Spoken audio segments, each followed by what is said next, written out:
लोकसभा की कार्रवाई कल तक के लिए मुलतवी हो गई है। आज के इजलास में मुख्तलिफ मद्दों में अपोजिशन की हुकूमत को घेरने की कोशिश की। अपोजिशन ने हुकूमत के लाख सवाल किया कि लॉकडाउन के दौरान कितने माइग्रेंट मजदूरों की जान गई और कितने दरबदर हुए। इस सवाल पर हुकूमत ने जवाब नहीं दिया और डाटा मौजूद नहीं होने की बात कही गई। इस इजलास में मुख्तलिफ सवाल न होने पर भी सवाल उठाए गए और उसे जमहूरियत का कत्ल बताया गया। साथ ही इस इजलास में दफ़ा 370 के खात्मे और अपनी नज़रबंदी के बाद पहली दफ़ा डॉक्टर फारूक अब्दुल्ला ने शिरकत की।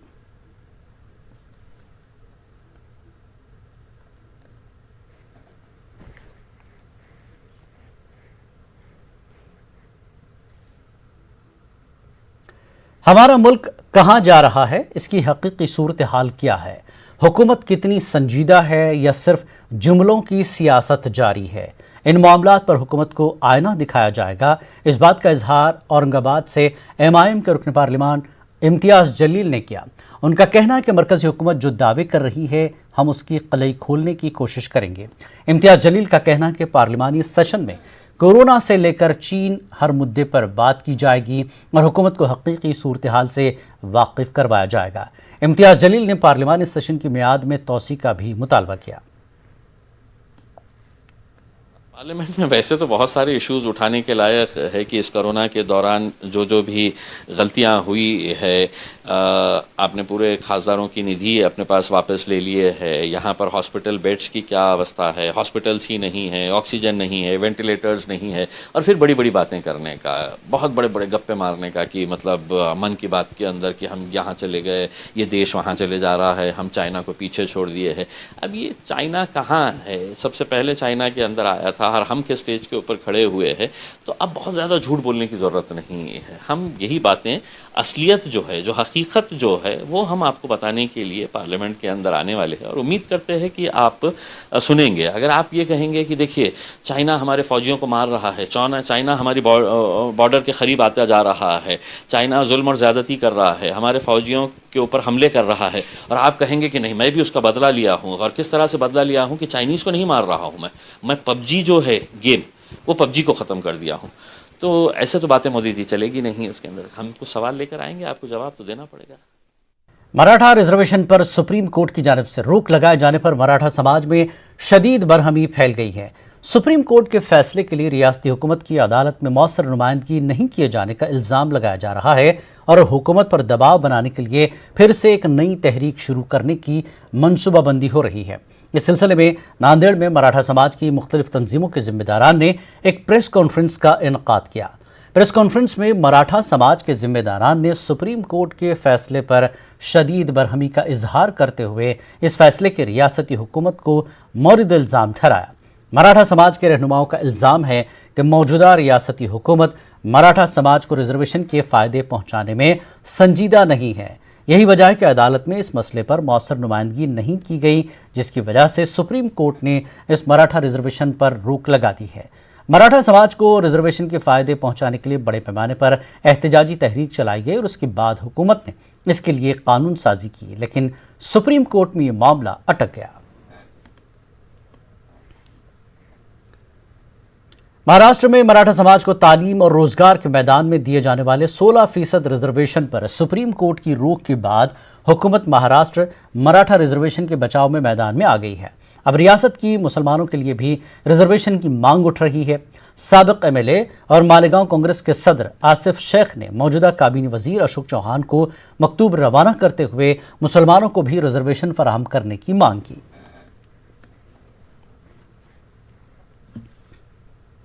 मराठा समाज का केस आज भी सुप्रीम कोर्ट के अंदर चल रहा है।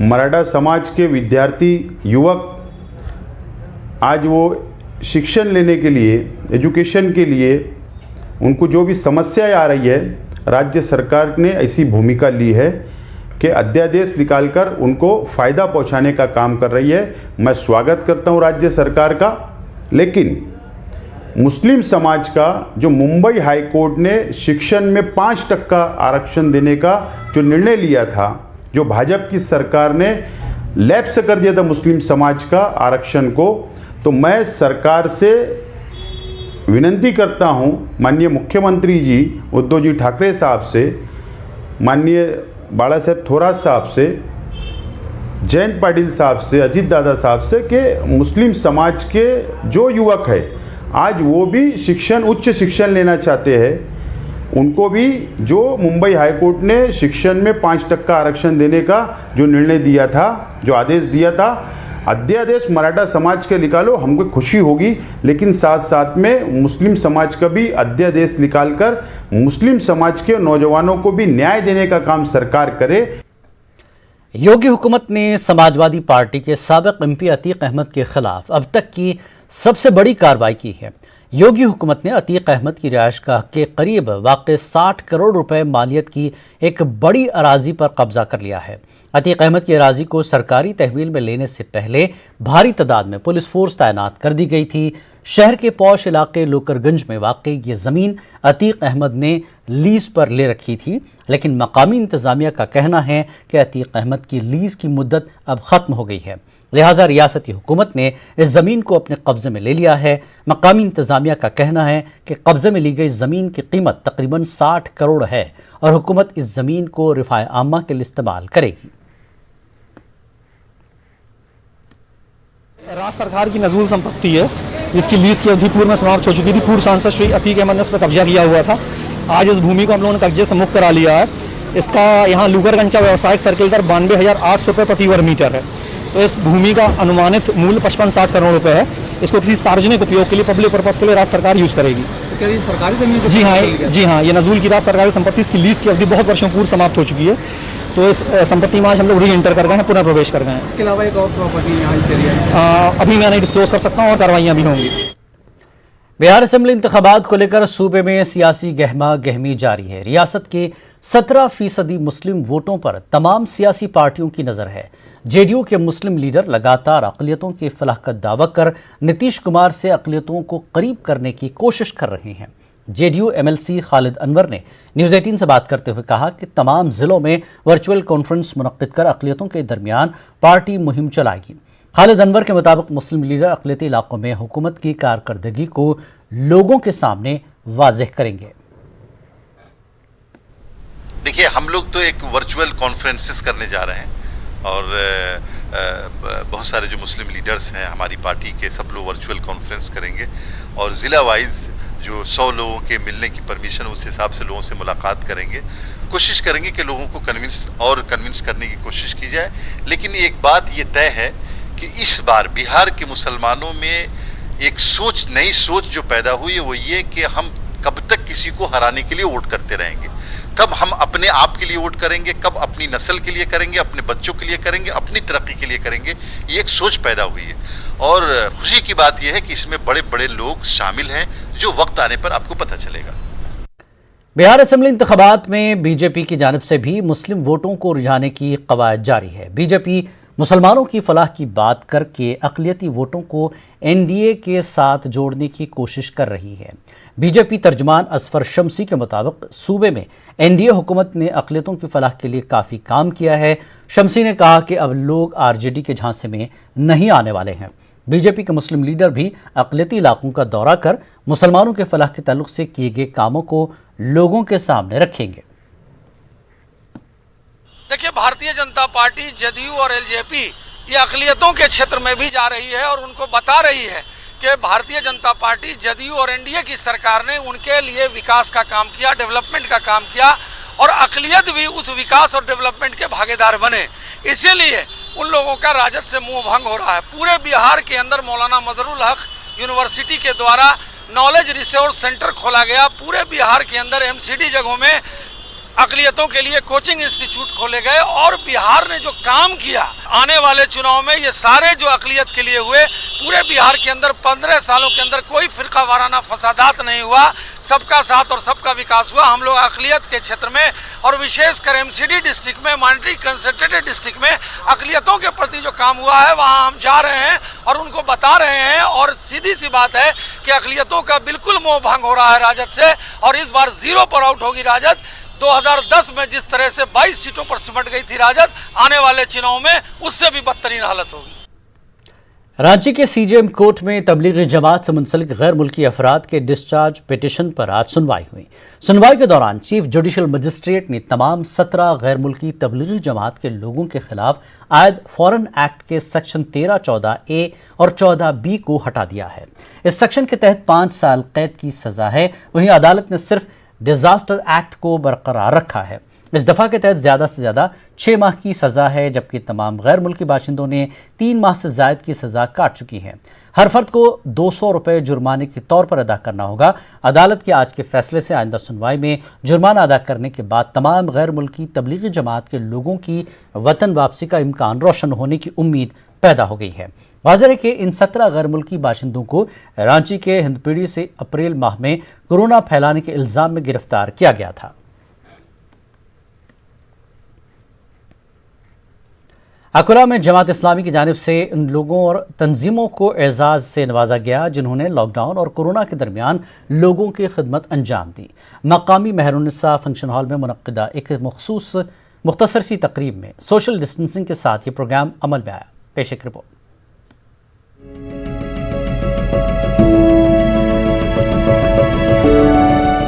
लॉकडाउन और कोरोना की मुसीबत ज़दा घड़ी में इंसानियत की बेलौस खिदमत के लिए कहीं लोगों ने इनफरादी तौर पर और कहीं तंजीमों ने इज्तिमाई तौर पर नई मिसालें पेश की। ऐसे ही लोगों को उनकी हौसला अफजाई के लिए अकोला में जमात इस्लामी हिंद की जानिब से एजाज़ात से नवाजा गया, जिनमें शहर के मुख्तलिफ तंजीमों के नुमाइंदों ने शिरकत कर अपने तासुरात भी बयान किए। जमात इस्लाम मराठा सेवा संघ और संभाजी ब्रिगेड के कार्यक्रम संयुक्त विद्यमान से इसके बाद भी चालू रहेंगे। मैं अकोला जिला शाखे का तहे दिल से शुक्रिया अदा करता हूँ कि उन्होंने बहुत अच्छा कार्यक्रम आज आयोजित किया, इसलिए मराठा सेवा संघ संभाजी ब्रिगेड की ओर से उनका शुक्रिया अदा करूँ। पहला पेशेंट आया था तो जब से मैंने इन्हें ऐलान भी किया था कि भाई जब तक कोविड रहेगा मैं लोगों की खिदमत करूँगा, चाहे कोई भी समाज को। लेकिन मैंने 4 महीने 10 दिन काम किया, लेकिन मुझे रोक लिया गया। अब मेरी भी इच्छा है कि मैं और जाऊँ वहाँ पर और ज़्यादा वहाँ पर जो है मैं लोगों की खिदमत करूँ। बस आप लोगों को शुक्र अदा है, जमात इस्लामी को भी शुक्र अदा करता हूँ।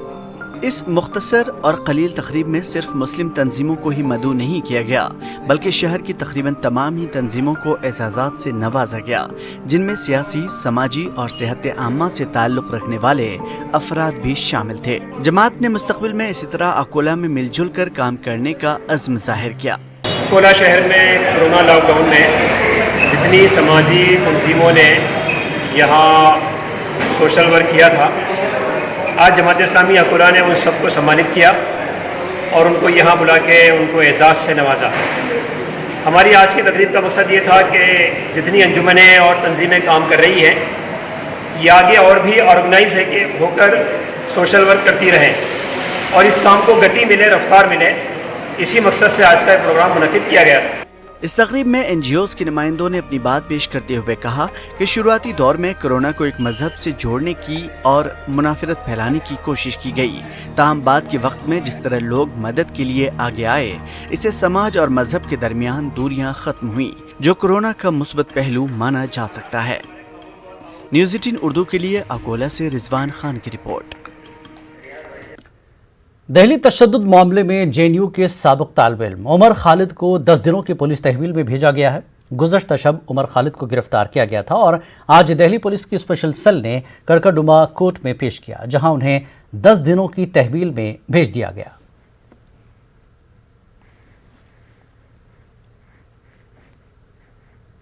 वक्त एक ब्रेक का, ब्रेक के बाद फिर लौटेंगे।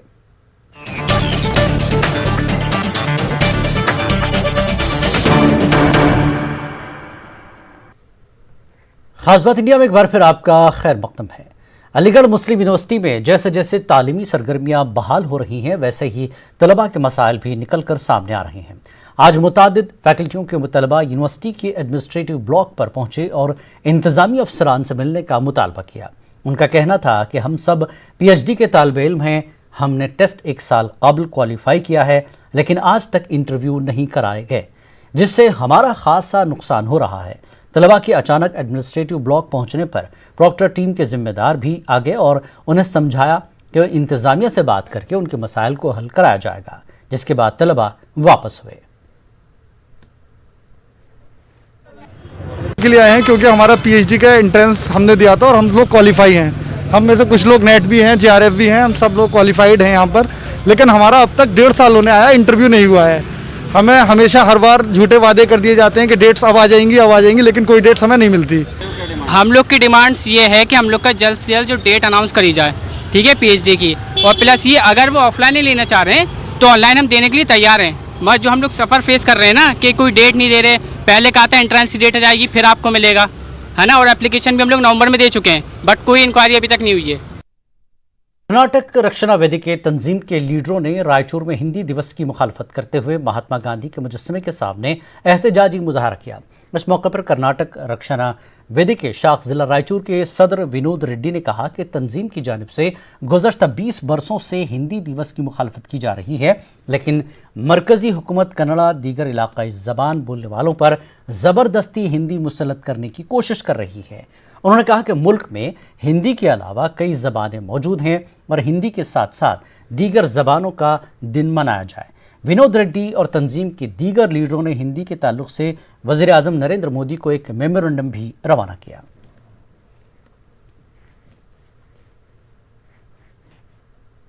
वज़ीर आज़म ममता बनर्जी ने हिंदी दिवस के मौके पर तृणमूल कांग्रेस के हिंदी सेल की तश्कील न करते हुए साबिक़ मरकजी वज़ीर रेलवे दिनेश त्रिवेदी को इसका चेयरमैन मुक़र्रर किया, जबकि हिंदी अखबार के एडिटर व साबिक़ राज्यसभा रुकन विवेक गुप्ता को सेल का सदर मुक़र्रर किया गया। वज़ीर आला ममता बनर्जी ने हिंदी दिवस पर मुबारकबाद देते हुए कहा कि बंगाल में तमाम ज़बानों को यकसा मौक़े और हुकूक हासिल है। मौके पर आप सभी देवियों सज्जनों का हार्दिक अभिनंदन। हिंदी भाषा और साहित्य के जरिए सृजनशील चिंतन को सदा मौलिकता प्राप्त होती रही है। हिंदी भाषा के प्रचार प्रसार में गांधी की भूमिका अद्वितीय रही है। इस भूमिका को वर्तमान में और आगे बढ़ाने की आवश्यकता है। हिंदी भाषा भारत की आधुनिक आर्य भाषाओं को सदा साथ लेकर चलती रही है। हिंदी भाषा और अन्य सारी आधुनिक आर्य भाषाओं के बीच जो अंतः संबंध रहा है, उन तमाम अंतः संबंधों पर विचार विमर्श करना मौजूदा तकाजा है। साथ ही प्रौद्योगिकी विकास के साथ साथ हिंदी के विकास में भी अहम भूमिका अदा करना नितांत जरूरी है। महाराष्ट्र वो रियासत है जहां से मुल्क और बैरून मुल्क प्याज फराहम की जाती है, लेकिन इस मरतबा लॉकडाउन और इसके बाद बेमौसम की बारिश ने प्याज की फसल को पूरी तरह से बर्बाद कर दिया है। औरंगाबाद जिले के मुख्तलिफ देहातों में आपको जगह जगह कोड़े में तब्दील प्याज के ढेर नजर आ जाएंगे। हमारे नुमाइंदे अजहरुद्दीन ने गंगापुर तालुका में प्याज की खेती का जायजा लिया।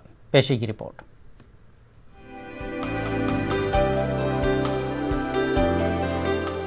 प्याज की पैदावार के मामले में रियासत महाराष्ट्र पूरे मुल्क में मशहूर है। रियासत के मुख्तलिफ अजला से प्याज नासिक के लासलगांव मंडी में पहुंचती है और वहां से मुल्क और बैरून ममालिक भेज दी जाती है। लेकिन इस मरतबा पहले 3 महीने लॉकडाउन ने प्याज की फसल को बाजार तक पहुंचने नहीं दिया। ताहम किसान फिर भी पुरउम्मीद थे कि लॉकडाउन के बाद उन्हें कुछ तो राहत जरूर मिलेगी। लेकिन मार्च के महीने में हुई बेमौसम की बारिश ने प्याज को पानी पानी कर दिया। किसानों ने पिछले 5 महीनों में प्याज की जो जखीरा अंदोजी की थी वो पानी की नजर हो गई। हजारों रुपए खर्च करके लाखों की आस लगाए बैठे किसान अब दाने दाने को तरस रहे हैं। मैं कांदे का बागायतदार हूँ। मैं हमेशा कांदे पेरता हूँ। मेरे 20 एकड़ कांदे रहते। कांदे बहुत अच्छे आ गए थे, पर जो मार्च में बारिश हो गई कांदे निकलते टाइम, उससे पूरे प्याज लोगों के खराब हो गए स्टोर करने के बाद। अभी देखो मेरे यहाँ पूरा 1500 कुंटल स्टोरेज था। आपने कभी देखा न चाली में? अभी मेरे पास सिर्फ एक बोरी कांदे सिल रही। आपको लग का भाव बहुत बढ़ गई, पर अभी जब 18 लाख रुपए जो किसानों ने काफ़ी मेहनत करके तैयार की थी, लेकिन लॉकडाउन और बारिश ने इस प्याज को कूड़े में तब्दील कर दिया है। आमतौर पर प्याज से आम शहरी रोता है, लेकिन इस मर्तबा किसान खून के आंसू रोने पर मजबूर है। अजहरुद्दीन, न्यूज़ 18 उर्दू, औरंगाबाद। अलीगढ़ के थाना अकराबाद के तहत मुतादिद गांव में लगाए गए हैंडपंप इन दिनों तनाज़े का सबब बने हुए हैं। मज़कूरा तामीराती काम की तख्ती अरबी ज़बान में लगाई गई है। साथ ही हिंदुस्तान के साथ कुवैत का भी परचम लगा है। इल्ज़ाम है कि हिंदुस्तान के परचम के साथ छेड़छाड़ की गई है। इस मामले पर बीजेपी से मेंबर असेंबली ठाकुर रविंदर पाल सिंह ने जिला इंतजामिया से शिकायत कर मुतादिद इल्ज़ाम लगाए हैं, जिस पर जांच शुरू कर दी गई। वहीं मुकदमा भी दर्ज किया गया है। बताया जा रहा है कि ये नल Sheikh Abdullah charity society Kuwait की जानिब से लगाए गए हैं।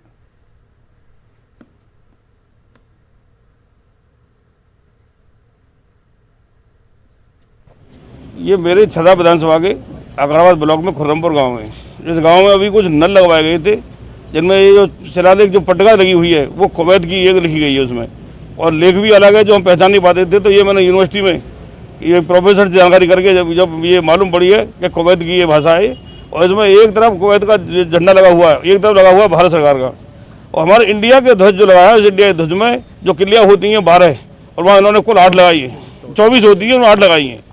तो ये झंडे का ये अपमान किया जा रहा है, हमारे राष्ट्रीय ध्वज का अपमान हम किसी की बर्दाश्त नहीं करेंगे। और जो नल लगाए जा रहे हैं ये किसी की सहमति से लगाए जा रहे हैं, कहाँ से परमिशन ली इन्होंने, क्या अलीगढ़ में किसी को बताया या प्रदेश में किसी को बताया, किसके आदेश से यहाँ पर विदेशी झंडा यहाँ लगवाए जा रहे हैं कुवैत के, क्यों जो झंडा लगा करके और ये नल लगवाए जा रहे हैं यहाँ पर। विधायक जी ने एक एप्लीकेशन दिया था, उसका आधार पर मैंने थाना अकराबाद अंतर्गत एफआईआर दर्ज किया है। वो राष्ट्र गौरव अवमान निवारण अधिनियम सेक्शन 2 के अंतर्गत और IPC 216 के अंतर्गत एफआईआर दर्ज कराया हूँ, और उसके बाद अभी उसमें जांच करवा रहे। हम प्रशासन से पता किया, उनसे कोई परमिशन नहीं लिया इन लोगों ने, और ऐसे लगभग 20-25 इस तरह के बोर्ड लगाया है और उसके साथ सील पट्टी लगाया है। इसलिए इसका संज्ञान में, पुलिस के संज्ञान में आया, तुरंत हमने एफआईआर दर्ज करा के और जांच बैठाया, और जांच में पता चल जाएगी ये इसके पीछे कौन कौन लोग हैं और इनका पैसा कहाँ से आया या किस संगठन से जुड़ा हुआ लोग है, वो उन्होंने बिना परमिशन कैसे लगाए, उसके बारे में जांच करेंगे। जांच में दोषी पाएंगे उनके खिलाफ सख्ती से कार्रवाई होगी। खास बात इंडिया में फिलहाल इतना ही। मजीद ताज़ा खबरों के लिए आप लॉग इन कर सकते हैं हमारी वेबसाइट news18urdu.com पर। आदाब।